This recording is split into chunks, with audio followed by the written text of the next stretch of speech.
Yo mga kauragon, ito yung buong proseso ng ating pagluluto ng bistig. Bistig ang tawag sa amin yan sa Bicol. Special na recipe yan sa aming mga Bicolano, lalo na kapag may mga handaan. Ayun, nakita nyo na, pinipit natin yung karne at eto na, maglalagay tayo ng kalamansi. Ayun, naubos na natin na at wala kasi tayong 4 pounder kaya kutsilyo mano-mano at lagyan natin yung mga ricado, sibuyas, bawang, and then oyster sauce para malasa. Optional lang yan. Kung wala kayong oyster sauce, okay lang. Di huwag nyo nang lagyan. Toyo na lang. At patis, pwede na yun. And paminta. Para mas malasa. I-marinate muna kasi natin yan mga kauragon for mas maganda, mas matagal, mas malasa. Kaya masamasahihin natin. Oy, malinis yung kamay ko. Baka sabihin nyo, ano ba naman yan? Hindi man lang nagsuot ng gloves.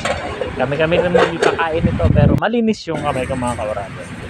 At ayan na, na-marinate na natin yon after isang oras mahigit. At para mas malasa, butter ang gagamitin natin pang gisa. At unahin na natin yung bawang. Simple lang to mga kauragon ha. Hindi ako ganun kabihasa sa pagluluto nito. Ngayon ko lang to lulutuin. At nilagay na natin yung ating sibuyas at isa-isahin natin yung ating karne. Yung pinukpok natin. Tinadtad natin diba? Para hindi siya malukot, inisa-isa ko. Para mas okay tingnan. At yung natirang sabaw, ilagay rin natin at yung pinagbabaran at magdagdag tayo ng paminta, mga pampalasa para mas masarap. At lagyan na natin ng 2 cups ng tomato sauce. Ayan, magumanda na ang kulay. Yung nakita, kumulo na, ilagay na rin natin yung bell pepper at raisins, pasas, kung tawagin natin sa Tagalog.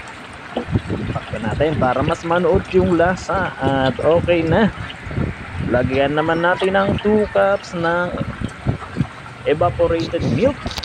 Yun ang magbibigay ng kakaibang lasa dyan. Nakapuin yung nakikita. Ayan, napakaganda na mga kauragon.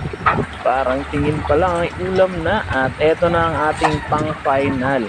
Ilagay na natin yung ating garban sauce. Yun, garban sauce na magbibigay buhay. Palaputin natin yan hanggang sa ma-absorb ng gusto ng ating karne yung mga pampalasang inilagay natin. At ayan na, goods na. So wag kayong kukurap at mabilisan lang to. So that's all, thank you and paalam.